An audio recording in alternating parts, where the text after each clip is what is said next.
Hey student, today we will discuss about the data link layer of OSI models, second layer of the lowest, है ना। जैसे कि हमने पहले discuss कर रहा था फिजिकल लेयर के बारे में, जो कि एप्लीकेशन एंड से लोएस्ट लेयर थी। ये एप्लीकेशन एंड से सेकंड लेयर है लोएस्ट में, ठीक है। तो इसके बारे में डिस्कस करते हैं। Data link layer, data link layer से ही आप पता लगा सकते हैं डेटा को लिंक करके ट्रांसफ़र कर रहा है नेटवर्क के थ्रू, ठीक है। हम बोल सकते हैं maintaining and terminating the stabilising connection between the network over the network channel.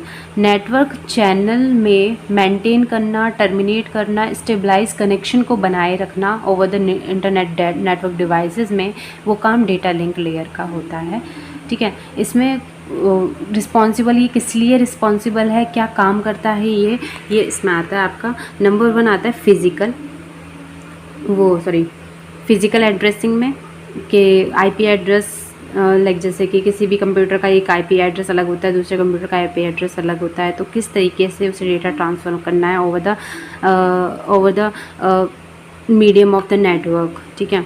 Framing, किस तरीके से फ्रेम करना है डेटा को 0-1 की फॉर्म में, किस तरीके से लेके जाना पैकेट्स के रूप में, है ना, ये आता है।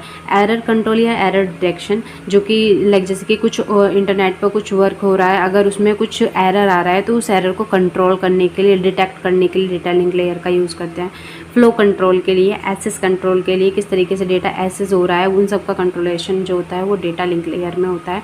Creating and recognisation frame boundary, सबसे ज़्यादा मोस्ट इम्पोर्टेंट लाइन है। क्रिएट करता है, रिकग्नाइज करता है फ्रेम की क्या बाउंड्रीज़ हैं डेटा लिंक लेयर में, ठीक है। अब ये जो लेयर्स होती हैं वो किस चीज़ पे काम करती हैं, सबसे पहले तो बात कर लेते हैं कि जो डेटा लिंक लेयर है उसकी 2 सब लेयर होती हैं। कौन कौन सी होती है? मैक और LIC।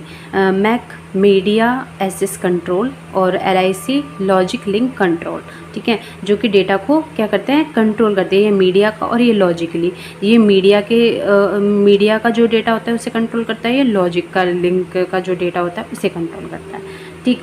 फिर ये आता है जो डेटा होता है वो किस पोर्ट पे, ये नेटवर्क टोपोलॉजी पे वर्क करता है। नेटवर्क टोपोलॉजी में ले लो जैसे कि ईथरनेट पे वर्क करता है, ठीक है। इसमें जो डेटा होता है वो आपका होप टू होप होता है, ठीक है, hop to hop most important है। ये एक नंबर में आराम से आ जाते हैं आपके TGT में, या फिर आप BCA BSc कुछ भी कर रहे हो उसमें आ जाता है, ठीक है।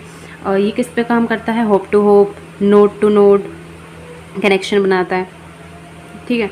ये पॉइंट टू पॉइंट पे भी वर्क करता है, पॉइंट टू पॉइंट लिंक बनाता है, ठीक है। और ये ब्रिज पे भी वर्क करता है, ब्रिज, ये एक तरीके का ब्रिज बनाता है over the internet connection, one computer to दूसरे कंप्यूटर में डेटा को ट्रांसफ़र करने के लिए ब्रिज का मोस्ट इम्पोर्टेंट क्वेश्चन है, ब्रिज को यूज़ करता है, ठीक है।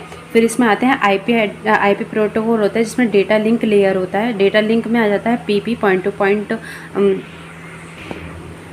पॉइंट आ जाता है। पॉइंट टू पॉइंट प्रोटोकॉल कैसे ट्रांसफ़र हो रहा है, ATM में डेटा लिंक लेयर का यूज़ करते हैं, ईथरनेट में, मैक में, एड्रेस में, SDLC मतलब कि high level data link control में, SDLC में भी वर्क करता है, ये है ना।